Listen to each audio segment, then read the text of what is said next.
Hi, my name's Beck, or you can call me Curious Tomes, and I've been a reader my whole life. Currently, I'm reading House of Earth and Blood, the first book in Crescent City series by Sarah J. Maas. This is part of my March reading challenge to finish this whole series in the month.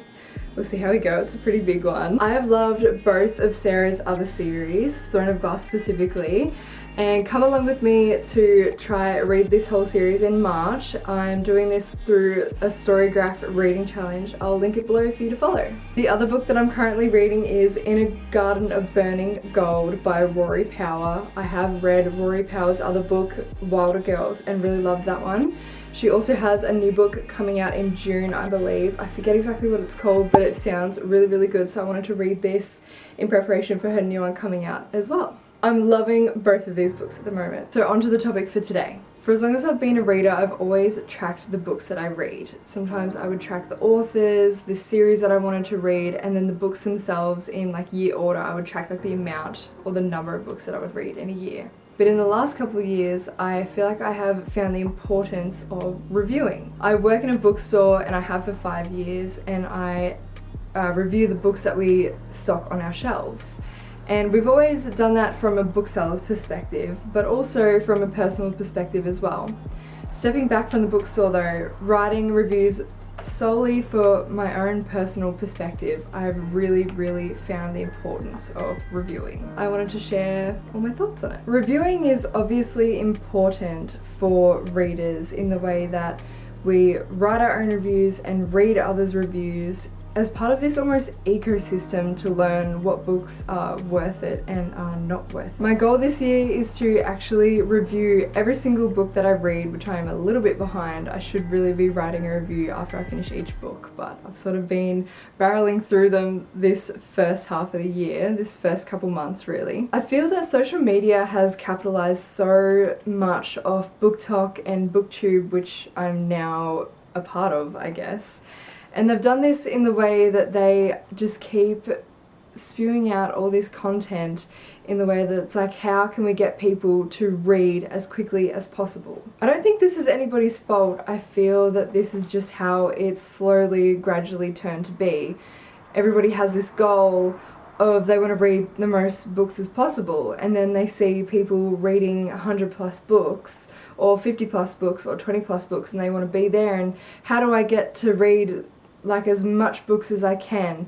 And it's spiraled into then buying and buying and buying. Everybody is their own person. I don't think that this necessarily is a bad thing or needs to be reversed, but I think thinking critically about the literature that you're reading, even if it might be some silly smutty romance, thinking critically about why you liked it and why you didn't like it, or even why you're neutral on it, and using those critical thinking skills to write up a little review just to be able to put your thoughts together on it and not just have a scrambled brain and think, did I even read that book? Like what book was that, what was that even about? Starting to review books again really feels precious, and I remember how much I loved English in school, and it's just really sparked that love again in me.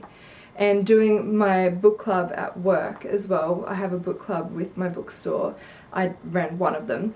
And being able to write notes on every single story that I read, it was a short story collection, and just writing down all my notes and then presenting them almost in the book club and chatting in a really deep way with the rest of the participants and really diving into why we loved or hated the book. It was so fun, and I think that books are really great, and the way that we can use them to continue to analytically think and have really deep conversations and really meaningful conversations. It's really precious. On that note as well, from being in school, I actually like to sit down and write my reviews down in a journal, as well as my book club notes and my ideas and scripts for these videos as well, because I feel like the skill of handwriting has been lost a little bit, and the joy of it too. Reviewing can also be, in a way, a documentation of your reading journey, all the books that you've read that you may forget about in years time but remember and think differently on now, and not even understand your review or reread it later on in life and think something completely different. It's a great way to take time to reflect on the books that you're actually reading and why you did and didn't like it, and how you can relate to it, and how you can spark conversation with friends and family about the books that you're reading as well. A challenge for me with reviewing books, especially because I started out reviewing books from a bookseller's perspective,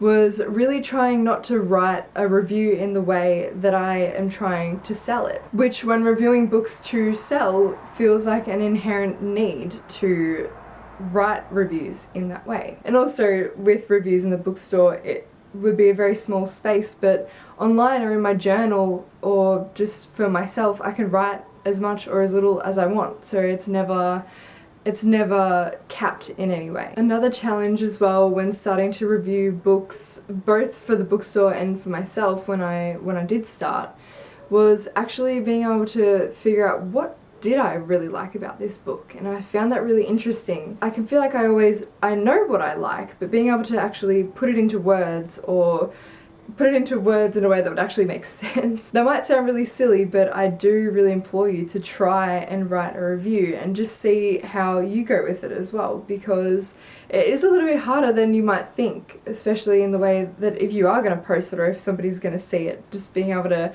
write it in like a really meaningful and intentional way. What could reviewing books actually look like? So for myself, I like to write reviews in my journal and then post them online on Storygraph. So for you, this could be typing it up or writing it in a journal for nobody to ever see. It could be typing it up and posting it on Goodreads or Storygraph. Sending it to your friends or to your family as a way to say, I really liked this book, or I really didn't like this book, or just here's my review on the book that you sent me.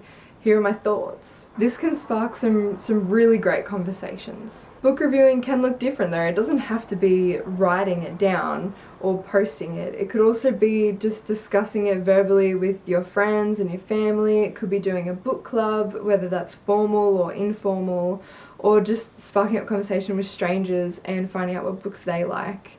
I've had some really great conversations with strangers where I've walked away with a really great connection with them because we've just yapped for 20 minutes about a book like Fourth Wing or Throne of Glass, and that's why I love reading. And I love being able to spark conversations with strangers and have such in-depth conversations about them because we've thought so deeply about the books that we're reading, rather than it just being like, yeah, I liked it, or I didn't really like it.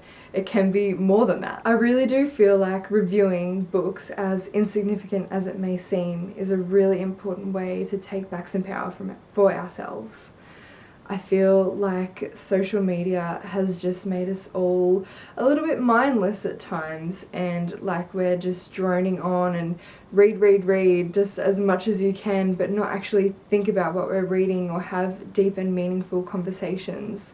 So I think, as little as reviewing books may seem, I think it could be the start of something really great for some people. So those are my thoughts on the importance of reviewing. I really hope you guys saw some worth in this video. I felt like I really needed to just talk about this in some way. I'd love for you guys to comment your thoughts down below. I do want to remind you about the reading challenges that I have going on over at Storygraph. So I've got a March reading challenge, which is for the Crescent City series. I'm gonna try and get through the whole series this month. We'll see how I go. I do have another reading challenge that has been running from January and will finish in June, and this one is called Tying Up Loose Ends. So I have a few prompts in there that you will add books under and slowly make your way through the list and read them all. So the prompts could be the book that I started in 2024 that I still really want to finish but I just haven't gotten there yet.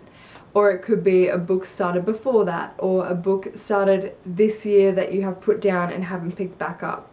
So come along with me and we'll try to finish off our unfinished books together. I'll link my Storygraph below. Try get involved with me if you like, and if you like any reading challenges, they're super fun. Also check out my reviews under any of the books that I've read, and I'll see you guys over there. Thanks so much for joining me today, and I'll see you in the next one. And remember, be curious.